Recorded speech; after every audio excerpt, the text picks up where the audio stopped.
Cześć, witajcie, z tej strony Suert. Jak co tydzień zapraszam na film, w którym zebrałem najciekawsze informacje z minionego tygodnia. Znajdziecie tutaj wiadomości dotyczące przeróżnych produkcji, rozszerzeń do swoich ulubionych tytułów, premier jakie miały ostatnio miejsce, a także zapowiedzi zupełnie nowych gier. Zapraszam! Od 29 stycznia na PS5 i PC dostępna jest wersja demonstracyjna Nioh 3, czyli kolejnej odsłony mrocznej serii RPG akcji od zespołu Team Ninja. Demo pozwala sprawdzić początek historii protagonisty i od razu rzuca gracza w wir wymagających walk. To klasyczny ruch ze strony studia. Zamiast krótkiego wycinka dostajemy solidny fragment rozgrywki, który realnie pokazuje tempo, poziom trudności i kierunek, w jakim zmierza trzecia część. Najważniejsza informacja jest taka, że postęp z wersji demonstracyjnej przechodzi do pełnej gry po premierze. Dane zapisu są przenoszone automatycznie, o ile pełna wersja zostanie uruchomiona na tym samym urządzeniu i tym samym koncie. Dla najbardziej zaangażowanych graczy przygotowano też bonus. Osoby, które ukończą demo do 15 lutego bieżącego roku, otrzymają element wyposażenia Twin Snake Helmet do wykorzystania w pełnej wersji gry. Produkcja Highguard zadebiutowała 26 stycznia na PC, PlayStation 5 oraz Xbox Series XS. Jest to darmowa sieciowa strzelanka, którą studio Wildlight nazywa raid shooterem PvP, gdzie mierzą się ze sobą dwa zespoły po trzech graczy wcielających się w wardenów, którzy walczą nie tylko bronią palną, ale także specjalnymi umiejętnościami. Celem obu drużyn jest zniszczenie bazy przeciwnika. Twórcy zapowiedzieli, że będą systematycznie aktualizować Highguard. Rozwój gry podzielono na epizody, każdy z nich potrwa 2 miesiące i będzie składać się z 2 części, które przyniosą nową treść. Highguard na premierę oferuje 5 map, 6 baz, 8 wardenów oraz 3 wierzchowce. Jeśli chodzi o arsenał, mowa o 10 broniach i 3 narzędziach rajdu. Niestety początkowe opinie na Steamie nie napawają optymizmem. Recenzje graczy w dniu premiery były przytłaczająco negatywne. W większości skarżono się na problemy z logowaniem, długie czekanie w kolejkach i crashe podczas uruchamiania. Pojawia się też wiele opinii, że gra nie jest zbyt dobrze zoptymalizowana. 26 stycznia w ramach wczesnego dostępu na PC zadebiutowała produkcja RIP Reincarnation Insurance Program. To gra akcji typu Arena Survival, która łączy rozgrywkę rodem z Vampire Survivors z systemem ekwipunku niczym w Diablo. W omawianej pozycji stajemy do walki z hordami żywych trupów, które eliminujemy przy pomocy pistoletów, karabinów, strzelb, wyrzutni rakiet czy miotaczy ognia. Gra cieszy się całkiem sporym zainteresowaniem. Dzień po premierze szczyt aktywności na Steamie wyniósł blisko 6000 graczy bawiących się jednocześnie. Warto zaznaczyć, że 75% opinii pozostawionych przez użytkowników Steama jest pozytywna. Dużo skromniej wypadł debiut tytułu Task Force Admiral Volume 1 American Career Battles. Gra, podobnie jak poprzednio omówiona pozycja, zadebiutowała na Steamie w ramach wczesnego dostępu. Szczyt aktywności wyniósł niecałe 500 osób bawiących się jednocześnie. Blisko 85% opinii wystawianych przez graczy jest pozytywnych. Task Force Admiral to gra strategiczna typu RTS osadzona w czasach II wojny światowej, w której wcielamy się w admirała kierującego siłami morskimi i powietrznymi na Pacyfiku. Tytuł został opracowany przez Dry Dog Dreams Games i wydany przez Microprose. 28 stycznia w ramach wczesnego dostępu zadebiutowała gra Ghost Keeper. To polska strategia czasu rzeczywistego w stylu kultowej gry Ghostmaster, pozwalająca nam stanąć na czele zgrai duchów, demonów i potworów. W tym celu wydajemy rozkazy, wykorzystujemy unikatowe umiejętności naszych podopiecznych i wymyślamy, jak najlepiej pozbyć się podejrzanie ciepłych lokatorów. Wszystko w realiach XIX-wiecznej wiktoriańskiej Anglii.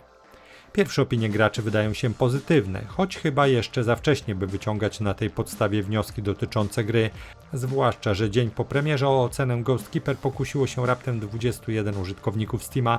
Na plus z pewnością można zaliczyć cenę. Pełna wersja kosztuje niecałe 50 zł, ale jeśli nie jesteście przekonani do dawania deweloperom kredytu zaufania, możecie sprawdzić wersję demo. Sama aktywność pozostawia sporo do życzenia. W szczytowym momencie dnia premiery w grze przebywało 48 osób jednocześnie.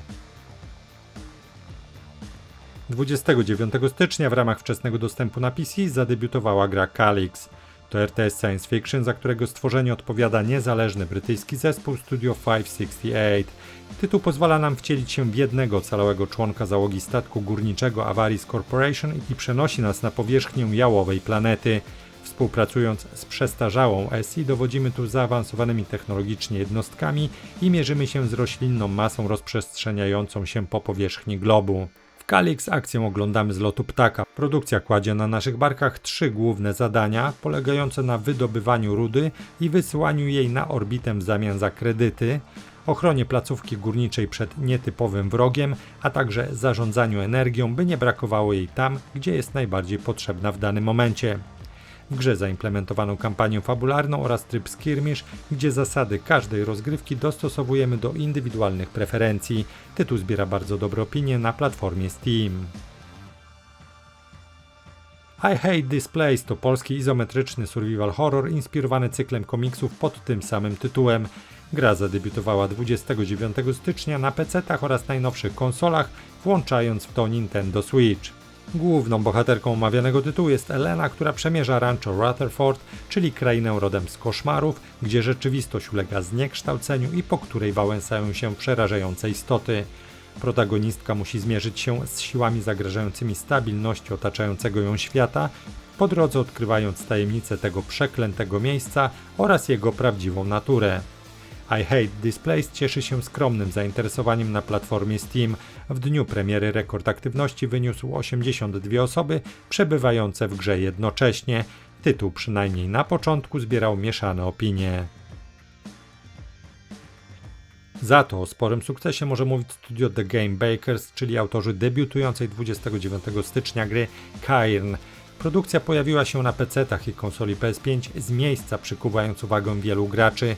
Na platformie Steam rekord aktywności w dniu premiery wyniósł ponad 9,5 tysiąca osób grających jednocześnie. Warto też wspomnieć, że owa produkcja zebrała do tej pory blisko 94% pozytywnych ocen od użytkowników platformy Valve. Także media branżowe chwalą Cairn. W agregatorze Metacritic średnia ocen publicystów wyniosła 84 punkty na 100. Dodam jeszcze, że Cairn to poświęcona wspinaczce gra przygodowo-zręcznościowa z widokiem zza pleców bohatera. City Tales Medieval Era to spokojny city builder, w którym jako średniowieczny władca kierujemy rozwojem swojego królestwa. Gra jest debiutanckim projektem francuskiego zespołu Irregular Shapes. 29 stycznia tytuł opuścił wczesny dostęp i zadebiutował w wersji 1.0. Na platformie Steam City Tales może pochwalić się bardzo dobrymi ocenami. Z kolei 52% pozytywnych opinii na Steamie uzbierała debiutująca 30 stycznia gra Code Vein 2. To kontynuacja gry RPG akcji typu Souls-like z 2019 roku, opracowana i wydana przez firmę Bandai Namco Entertainment. Najnowsza odsłona swoją premierę miała na PC-tach oraz konsolach marki PS5 i Xbox Series XS. Niestety w omawianym tytule zabrakło miejsca na język polski. W Code Vein 2 wcielamy się w łowcę wampirów, który podróżuje w czasie, by uratować swój świat.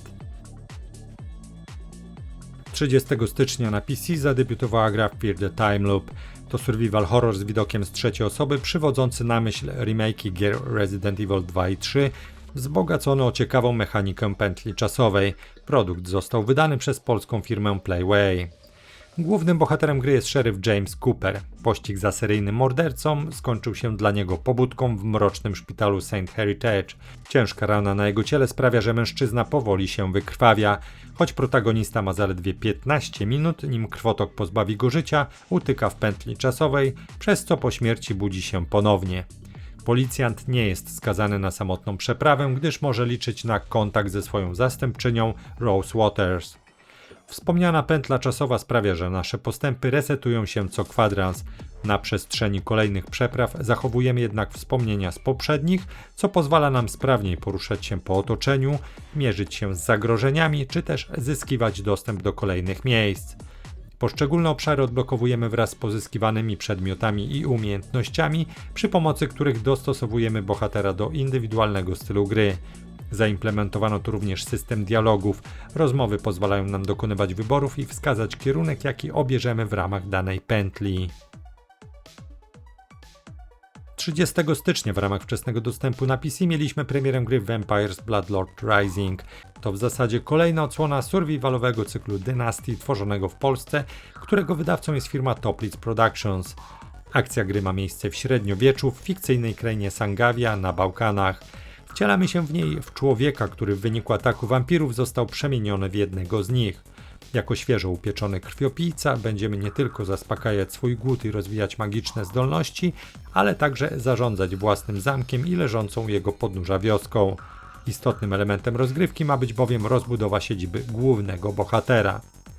Zamek inspirowany gotycką architekturą dostarczy graczowi sporo możliwości personalizacji, od nowych wieżyczek i komnat aż po rozmaite detale wnętrz, takie jak meble czy narzędzia tortur. W grze nie zabraknie również eksploracji otwartego świata i walki.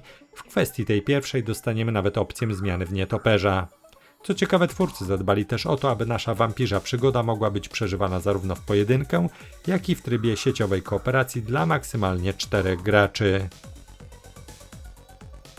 Studio Embark wprowadziło do Ark Riders pierwszy zestaw nowości planowanych na ten rok.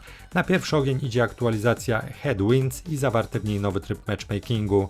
Jedną z najważniejszych nowości jest nowa forma zabawy solo vs squads. Otóż ci, którzy osiągnęli co najmniej 40 poziom, zyskają prawo wstępu do lobby typu 1 gracz kontra 3 graczy.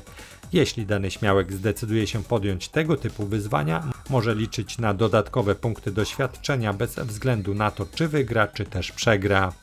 Wśród nowości znajdziemy także nowy, długoterminowy projekt Gablotem Trofeów, a także nowe nagrody do zdobycia oraz kosmetyczny zestaw Sandwalker do zakupu. Terraria przeżywa obecnie jeden z najlepszych okresów od premiery.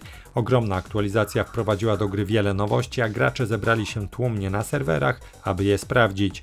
W momencie przygotowywania tego materiału w Terrarię na Steamie grało ponad 160 000 użytkowników jednocześnie. Wyczekiwany patch 1.4.5 zatytułowany Bigger and Bolder trafił do gry 27 stycznia i wprowadził m.in. zupełnie odświeżony system craftingu, bardziej czytelny interfejs, sprawniejsze zarządzanie domem oraz długą listę nowych przedmiotów. W sumie w grze jest ich teraz ponad 6000.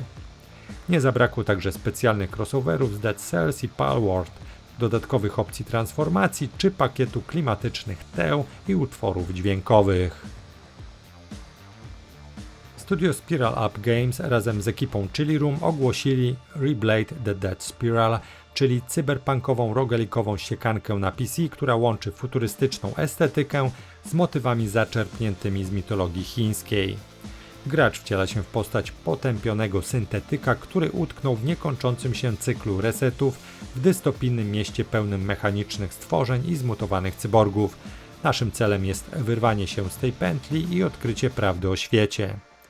Gra oferuje widok izometryczny i kładzie duży nacisk na dynamiczną, rytmiczną walkę opartą na precyzji, a nie bezmyślnym klikaniu. Jako roguelike każda próba pozwala na zbieranie broni, chipów i ulepszeń w formie wszczepów, które pozwalają na tworzenie unikalnych buildów postaci. Ważnym elementem jest nauka wzorców ataków przeciwników oraz balansowanie między atakiem a obroną.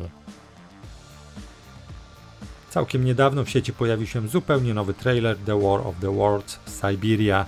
To przygodowa gra akcji z widokiem zza pleców bohatera, która powstała na motywach powieści pod tytułem Wojna Światów. Omawiana produkcja prezentuje alternatywną wersję 1896 roku, w której Ziemia została najechana przez Marsjan. Tytuł przenosi nas do carskiej Rosji, a dokładnie do Petersburga, gdzie agresorzy wkroczyli wczesną jesienią. W trakcie rozgrywki wcielamy się w młodego studenta oddzielonego od swoich bliskich. Mierząc się z niebezpieczeństwem zarówno ze strony kosmitów, jak i wrogo nastawionych ludzi, protagonista musi opuścić miasto i udać się w podróż na wschodni kraniec Imperium Rosyjskiego. Debiut tytułu przewidziano na przyszły rok. Jedyną potwierdzoną na ten moment platformą sprzętową są PC-ty. Chiński wydawca For Divinity pracuje nad klasyczną strzelanką, w której wątek fabularny odegra istotną rolę. The Defiant zabierze nas na front II wojny światowej.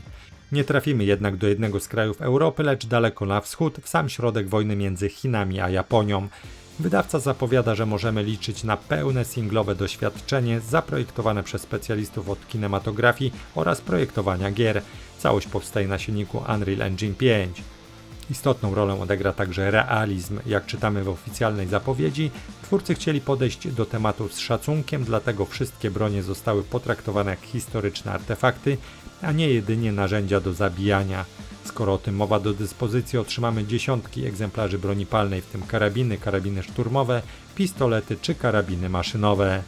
Fabuła gry zostanie podzielona na misje, w których podejmiemy się różnych działań, od cichej infiltracji i polowania ze snajperką w ręce, przez walkę z użyciem pojazdów, aż po pełnoskalowe potyczki. The Defiant trafi na pecety i niesprecyzowane jeszcze konsole. Strzelanka nie ma terminu premiery, ale można ją dodać do listy życzeń na Steamie. China Hero Project to przedsięwzięcie PlayStation wspierające debiutujących twórców z Chin.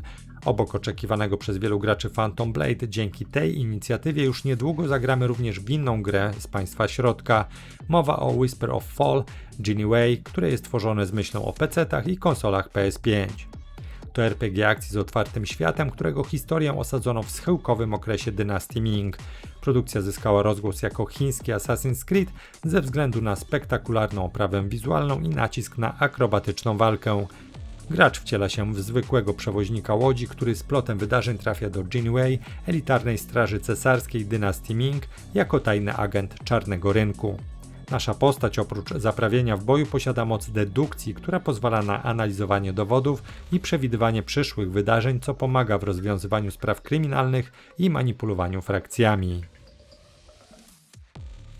Deweloperzy odpowiedzialni za pierwsze Diablo to już weterani, ale pod koniec 2024 roku pojawiły się doniesienia o tym, że pracują nad zupełnie nową grą, na którą udało im się zabezpieczyć fundusze. Wczesne zapowiedzi pełne były patosu i odwołań do przeszłości, jednak nie dostaliśmy żadnych konkretów. Teraz opublikowano pierwszy oficjalny zwiastun i konkretny tytuł Darkhaven. Mamy tutaj oczywiście do czynienia z grą typu hack and slash w klimacie dark fantasy, która prezentuje świat po upadku cywilizacji.